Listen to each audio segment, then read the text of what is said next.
The views and opinions expressed by the hosts and the guests do not reflect those of the show, the management, and the company.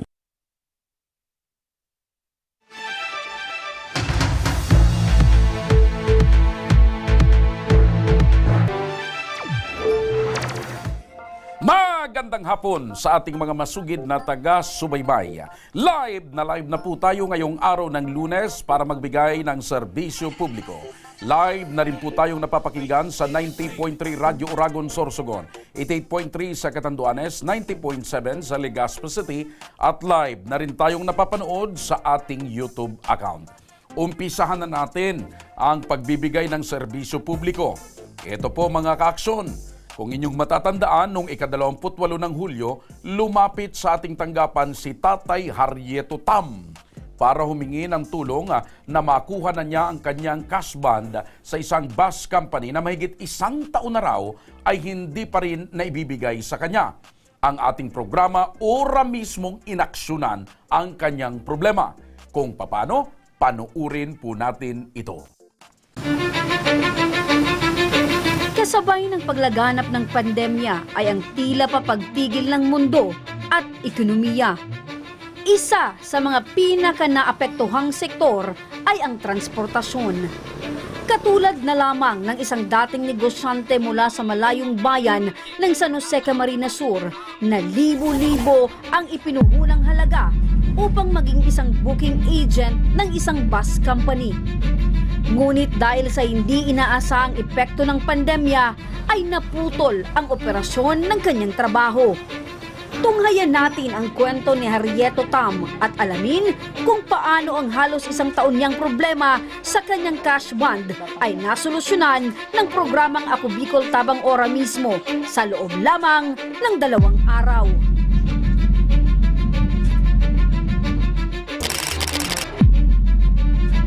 Makakausap natin via video call si Tatay Harrieto Tam. Booking agent kami rito, naging dispatcher. Naging booking agent ho kayo ng anong kumpanya? Filtrango po, Filtrango.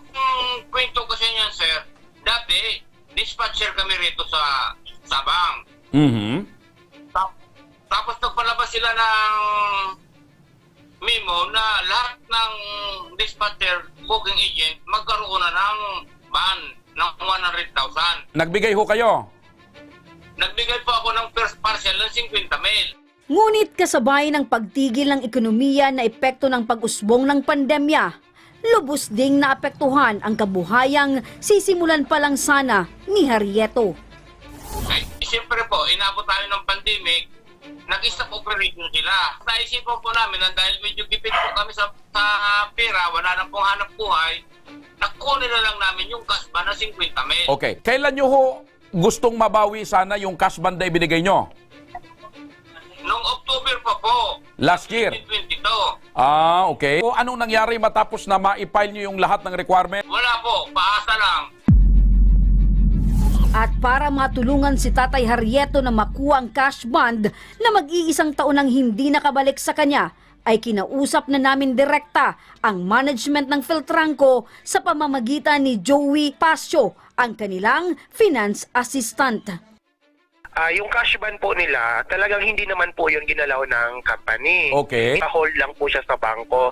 Since po na itong cash bond na to, talagang kailangan naman talaga to ibalik sa mga taong ayaw na mag-booking agent or yung pinahinto na sa pagiging booking agent, kailangan talaga namin to maibalik sa mga tao. Actually sir, kahit po ngayong araw po, pwede naman po natin maibalik yung ano niya. Yung... So ayos na?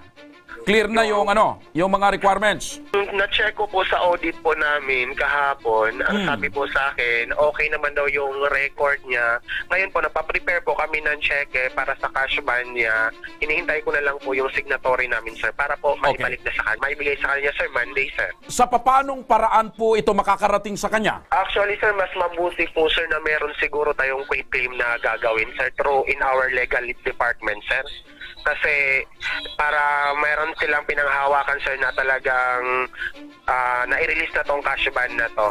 Dahil sa binitiwang pangako ng Filtranco sa ating programa, ora mismong inasikaso na ng aming team ang pagpunta ng anak ni Harrieto na siyang haharap para kunin ang matagal nang inaasam na cash bond. Ilang minuto pa ay narating na din namin ang Barangay Sabang San Jose Camarines Sur at personal lang na bisita ng aming team si Harrieto sa kanilang bahay.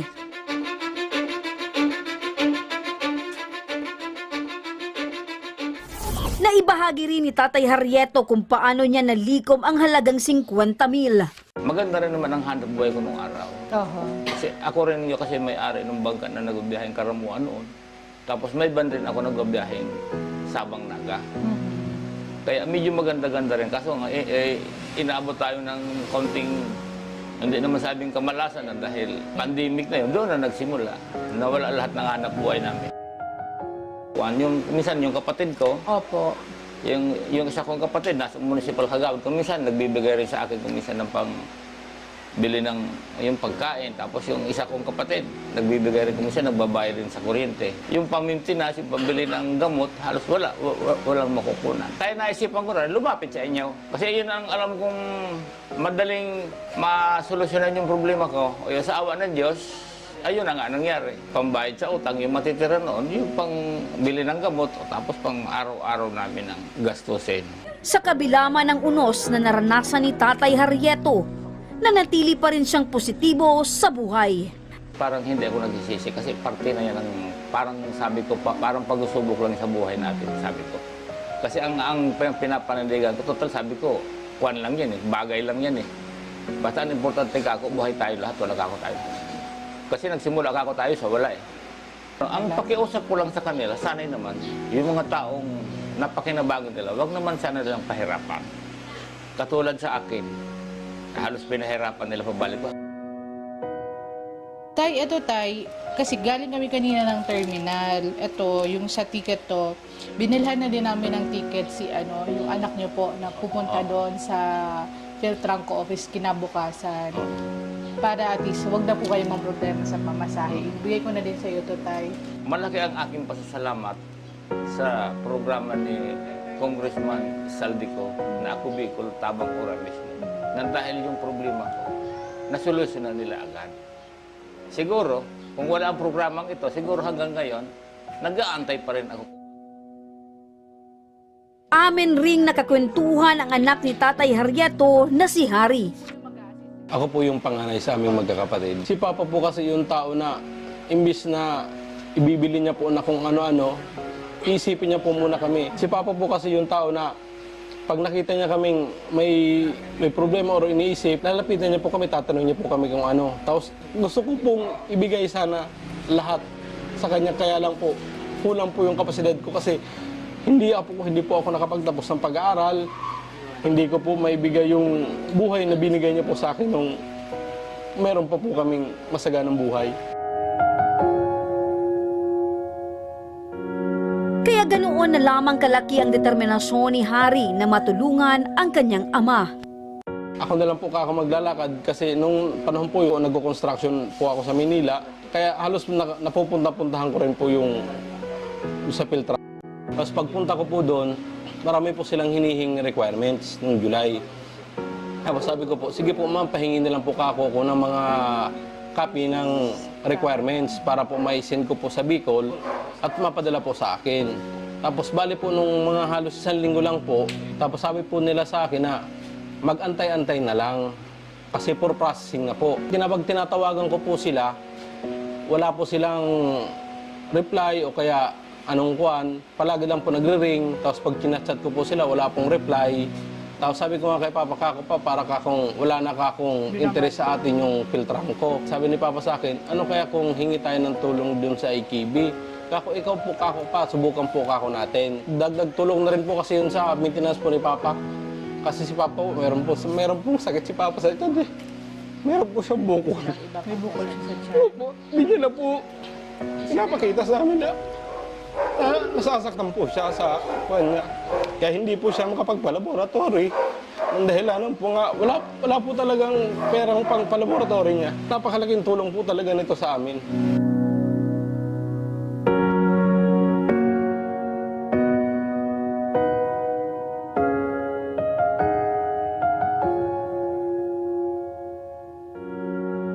Di rin nagtagal ay nagpaalam na din si Harry sa kanyang ama upang bumiyahe papuntang Maynila. Para masiguro na ang kaligtasan ni Harry, ay inihatid na din namin siya sa bus na sasakyan niya pa Maynila.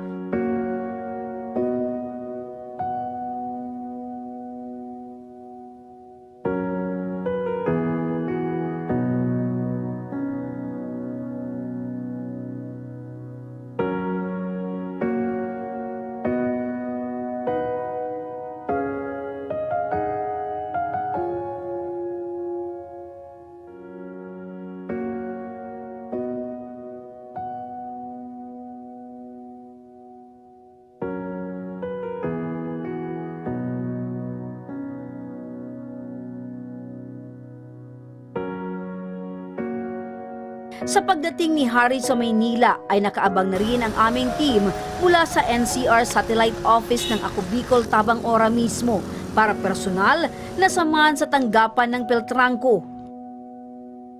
Office po ng Peltrangco, agad naman po nilang inayos yung papeles at pagkatapos ko kumpirmahan yung ibang papeles, binigay na rin po sa akin ito. Wala po ako nang masyadong iniisip at masaya rin po para kay Papa at least nawala po yung stress na gabi-gabi niyang iniisip na kung paano namin makukuha yung pera niya dito sa Peltrangco. Kaya po masaya po kung ibibigay sa kanya yung cheque pag uwi ko po. At yung kung may matitira po, idadagdag po namin sa pang-araw-araw po namin. Maraming salamat po lalo na po kay Congressman Saldico at sa buong staff po ng AKP na natulungan po kami sa problema po namin dito sa Peltrangco at sana po marami po kayong matulungan. God bless po sa inyo. Nawala man ang lahat ng naipundar ni Tatay Harrieto sa kanyang ninais na negosyo. Umabot man ang 1 taon bago makuha ni Tatay Harrieto ang 50,000 na cash bond mula sa Peltrangco. Malaking biyaya naman ang nakuha niya sa napagdaan ng unos sa kanyang buhay. Ito ang mapatunayan na naging mabuti siyang ama para sa kanyang mga anak. Hangad ng programang Ako Bicol Tabang Ora mismo ni Congressman Saldico na muling makapagsimula si Tatay Harrieto mula sa problemang kanyang kinasadlakan sa tulong ng kanyang pamilya na tunay na nagmamahal sa kanya. Ayan po mga kaibigan, ang kwento patungkol kay Tatay Harrieto na talagang pinagsikapan niya, pinagtiyagaan niya na makuha niya uli yung inilagak niyang pera doon po sa Peltrangco. Yan ang patunay na kapag gusto, maraming paraan. Napansin ko lang na yung bus na sinakyan papunta ng Maynila ay hindi na Peltrangco. Kaya tinatanong ko nga kanina, kung nung pauwi na, kung sumakay na sa Peltrangco. Pero ang importante mga kaibigan, naibalik na po kay tatay sa tulong po ng palatuntunan itong Tabang Ora mismo, yung pera na kanyang hinahabol na kinakailangan niya hindi lang para sa kanyang sarili, kung hindi po para sa kanyang pamilya. Sa pagbabalik ng Ako Bicol Tabang Ora mismo, isang bata na nagkaroon ng sakit na hydrocephalus at iniwan na ng kanyang mga magulang agad tinulungan ni Congressman Saldico. Kaya huwag kayong bibitaw dahil magbabalik pa ang Tabang Ora mismo.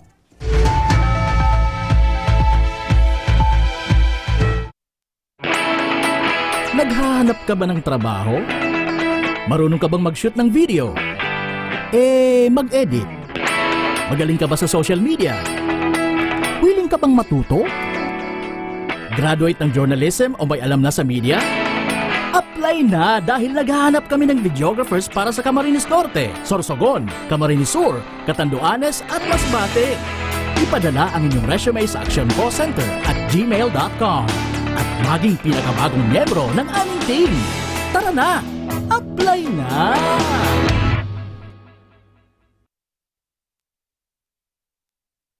Nangunguna pa rin sa pagpapagawa at pagpapaayos ng mga kalsada sa buong Kabikulan, mga panturismong infrastruktura, kaya salamat sa Ako Bicol, tadapulan ang tabang digdi sa muya. mga paaralan at mga gusaling kapakipakinabang.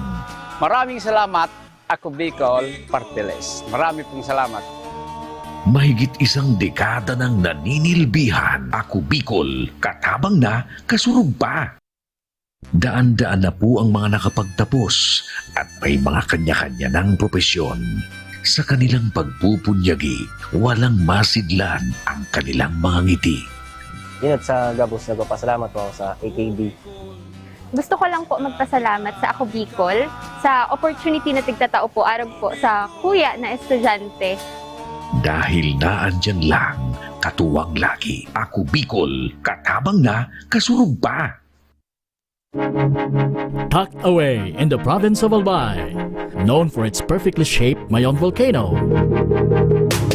Misibis Bay Resort, a locally owned 5-hectare private island resort. The resort is ready for all those looking to balance tranquility and adventure. This tropical destination is where guests can either choose to relax under the palm trees or have an adventure under the sun. It features modern and luxurious rooms and villas, recreational facilities, and sophisticated services.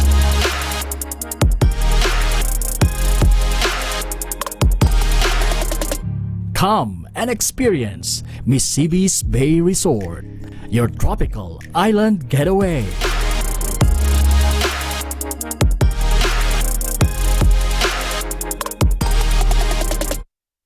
Problema sa tubig, agarang binigyang solusyon. Nagpatayo ng mga solar-powered water supply system sa mga liblib na lugar.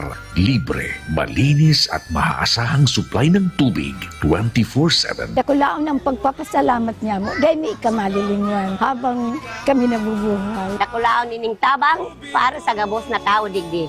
Salamat po. Para sa ating mga kababayang nasa laylayan, Ako Bicol, katabang na, kasurug pa. Libo-libo na ang mga nabigyan ng tulong medikal.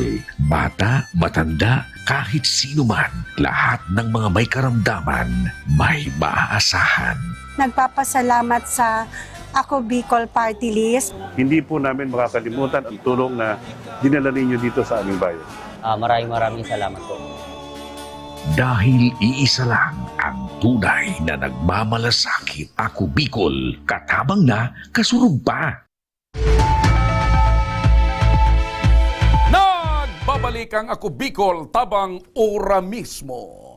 Isang kaawa-awang 2 taong gulang na bata na may sakit na hydrocephalus ang ora mismong tinulungan ni Congressman Saldico at ng ating programa. Ang kanya kasing mga magulang iniwan na ang bata sa kanyang lola at hindi na binalikan. Ang kalagayan ng bata at ang tulong na kanilang natanggap, panuurin po natin. Pero hindi mo iniintindi. Asahan mo, Kinit, wala ka na ditong anak. Nahingi ako sa inyo ng kaunting tulong ng operahan si Bibi. Sabi ko sa inyo, kunting tulong lang. Halos hindi maigalaw ng maayos ang katawan ng 2 taong gulang na bata mula sa probinsya ng Sorsogon dahil sa laki at bigat ng kanyang ulo. Ipinagbubuntis pa lamang si Faith ay mayroon na siyang sakit na hydrocephalus. Isang kondisyon kung saan nagkakaroon ng pagdami ng produksyon ng tubig sa utak na siyang nagdudulot ng pasakit sa bata. At dahil inabandona na ng sariling ama, hirap ang pamilya ni Faith na tustusan ang kanyang gamutan. Nang sila ay lumapit sa tanggapan ng Ako Bicol tabang ora mismo, ay agad silang nakatanggap ng tulong at personal din silang sinamahan ng aming team sa Tagchuling Hospital para maibigay ang mga pangunahing pangangailangan ni Faith.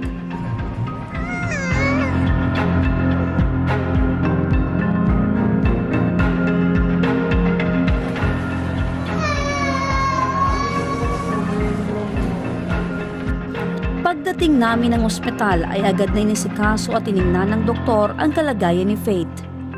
At dito ay ipinaliwanag ang mga kakailanganin para sa kanyang kondisyon. Nag-ano po ako kay madam na ina-advise ko talaga na magpapasyente sana para po makita si patient, no? Mahingi natin yung tamang, mahingi ng opinion, kumbaga, okay? Kaya lang po ma'am, ayaw niyo po magpapasyente, no? Paano po yun? Hindi naman po ako Bicol para tulungan kayo, no? Ang NGT po ma'am ay hindi po delikado po, no? Nilalagay po yan sa ilong, mapapasok po sa tulok para po makakain ng maayos. Kasi sa kalagayan po niya, hindi po yan mapapakain ng maayos. Magiging mas malnourished po siya yan, ma'am. Na kung tutusin po, mas kailangan po niya ng nutrisyon sa katawan dahil sa kalagayan niya po. Ngunit tumanggi muna silang ipa-admit si Faith. Kaya naman, binigyan muna sila ng mga gamot at bitamina na siyang makakatulong na mapanatili ang maayos na kalusugan ni Faith.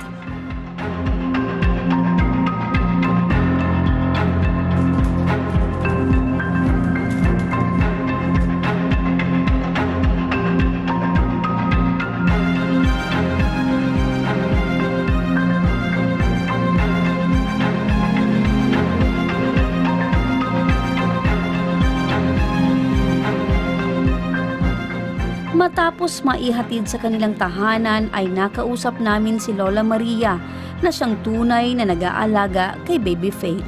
Apo ko po yun, anak ng anak ko kasi ako na po ang nagpalaki noon. Nakuha ko siya po, 8 buwan pa lang po kasi yung ina palaging nagtatrabaho. Kaya yun ang palaging yan sa akin hanggang 2 taon na siya. 3 pa yung magkakapatid po, ma'am. Lahat nandyan sa akin. Yung apo kong panganay, pag natawag po ako doon, Lola, uwi na kami dyan, palaging gutom kami dito. Hindi naman kami pinapakain ng inay, ang mama ng kanyang papa. Ako naman Lola, para ako na kami kumakain sila, hindi. Di ang ginawa ko po, pinauwi ko na lang dito, yung 3. Kaya sabi ko, masakit na ganyan ang ginagawa sa inyo ng kanyang sariling ama. Masakit talaga ang loob ko. Dahil sa hirap na pinagdadaanan ng mga apo, mas lalo pang nanindigan si Lola Maria, alang-alang sa kanilang kapakanan. Talagang ang namin mag-asawa, talaga siyang alagain talaga. Na hindi gaya ng iba minang apo, dapat talaga siyang tutukan mo kasi may kapansanan na siya, hindi nakagalaw. Tinitiis namin para alang-alang dito lang sa apo namin. Hanggang po nabubuhay ako, kakayanin namin mag-asawa. Kaunting tulong lang sa panggatas niya, pang-maintenance niya. Dahil sa aming natunghayan na kwento ni Lola Maria, hindi na nagatubili pa ang Ako Bicol Tabang Ora mismo at agad rin siyang inimbitahan sa programa. O Lola Maria, kumusta po ang kalagayan ng inyong apo? Minsan nagsisisor po siya. Kasi minsan wala kaming ng maintenance. Bukod sa inyo, Lola, sino po ang katuwang nyo sa pag-aalaga po sa apo ninyo? Ang aking asawa po, na 72 years na po. Ilang taon na po pala itong anak nyo? Yung 21, nanay ni Baby Angel? 21 po. Ha? 21 pa lang pero 3 na yung anak? Opo, nag-asawa po siya, 15. So ngayon po, dahil nandyan na sa poder nyo yung mga apo nyo, at saka yung anak ninyo, Opo. kayo na yung bumubuhay sa kanila. Opo. Paano nyo po natutustusan yung pang-araw-araw na pangangailangan nung apo nyo at pamilya nyo? Yung pangkain, mga pangangailangan sa araw-araw? Yung sahod ng aking asawa po, pinagkakasya lang namin. Tapos minsan, nabigay din sa akin yung mga anak ko, panggatas ni Pe. Dahil dito, hindi na napigilan ni Lola Maria ang saloobin para sa kanyang manugang na matagal na niyang kinikimkim.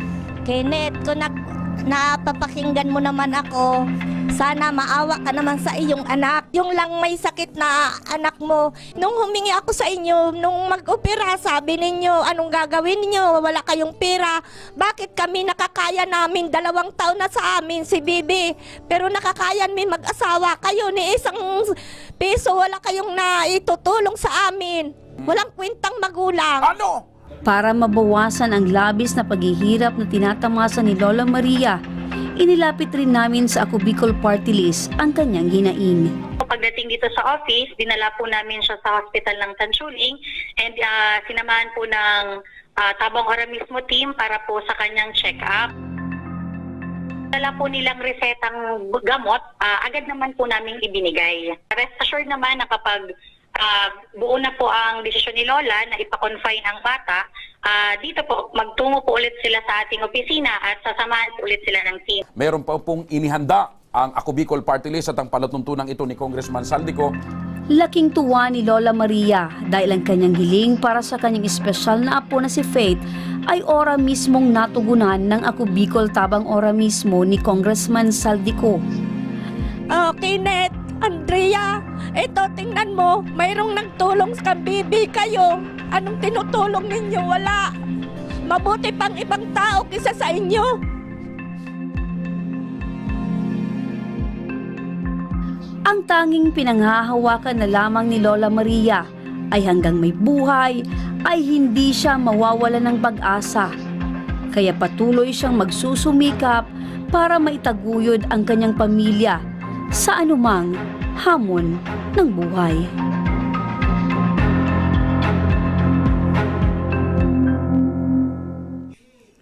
Magsilbi po nawang aral at leksyon itong napanood yung istorya, lalo na doon sa mga magulang, tatay at nanay na pinababayaan at hindi ginagawa, hindi ginagampanan yung kanilang responsibilidad sa kanilang mga anak. Sa halip, ay napupunta na doon sa lola or lolo, yung po namang pananagutan at responsibilidad. Gaya nga po ng paulit-ulit na nating napapanood sa mga telenovela, sa mga pelikula, minsan talaga may mga taong mahilig magpasarap. Pag responsibilidad na mga kaibigan, ay umiiwas na at tinatakasan na. Wag po ganun sana. Dapat bilang isang ama, isang ina, kayo ang nagpasarap, kayo ang gumawa. Pag lumabas na yung bata, isipin nyo na obligasyon nyo na gawin at gampanan yung pong responsibilidad para po sa mga pangunahing pangangailangan ng mga bata. Buti na lamang po, at may palatuntunan katulad nito ni Congressman Saldico, Tabang Ora mismo, na ito po talaga yung kanyang pangunahing layunin, na iparating ito pong tulong sa abot ng makakaya ng Ako Bicol Party List, tulong ni Congressman Saldico, Congressman Jill Bungalon, sa mga kababayan nating nangangailangan. Mga kaibigan, sa mga may problemang legal at medikal na nais humingi ng tulong sa ating programa, maaari po kayong magsadya sa aming tanggapan sa ground floor ng Embarcadero de Legazpi, Victory Village, Legazpi City. Bukas po ang aming tanggapan mula Lunes hanggang Sabado alas 8 ng umaga hanggang alas 5 ng hapon. Sa mga nasa Metro Manila naman po at kalapit na lugar, maaari po kayong humingi ng tulong sa Action Call Center sa North Wing ng Batasang Pambansa. Magpunta lamang po kayo tuwing araw ng Lunes alas 8 ng umaga hanggang alauna ng hapon. Maaari din po kayong magpadala ng inyong mensahe sa aming official Facebook page na Ako Bicol Tabang Ora mismo. Kahit anong reklamo po ay aming tinatanggap. Huwag nyo rin pong kalimutang i-follow ang aming official social media account. Sa aming Facebook account, Ako Bicol Tabang Ora mismo ni Congressman Saldico. Sa aming YouTube, Ako Bicol Tabang Ora mismo at meron din kaming TikTok account at Ako Bicol Tabang Ora mismo. Hanggang bukas, sama-sama nating aksyonan ang mga problemang medikal at legal.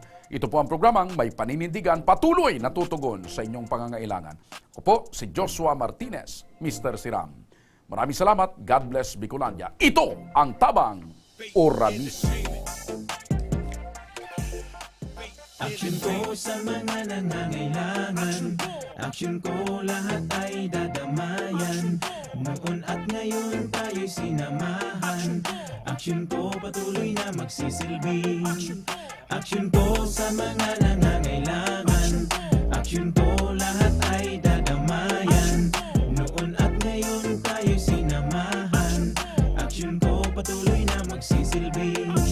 Isang masipag na pilantropo, sa hirap at ginawa kasama mo. Malapit ang puso sa mga natutulungan, may aksyon lagi sa nangangailangan ng idol nating congressman. Marami nagawa sa Kabikolan ang Ako Bicol sa pamumuno ni Kong Saldico. Action ko, may magagandang programa sa buong bansa. Action ko, sa anumang kalamidad handang tumulong. Action ko, ang ating katuwang sa kaunlaran.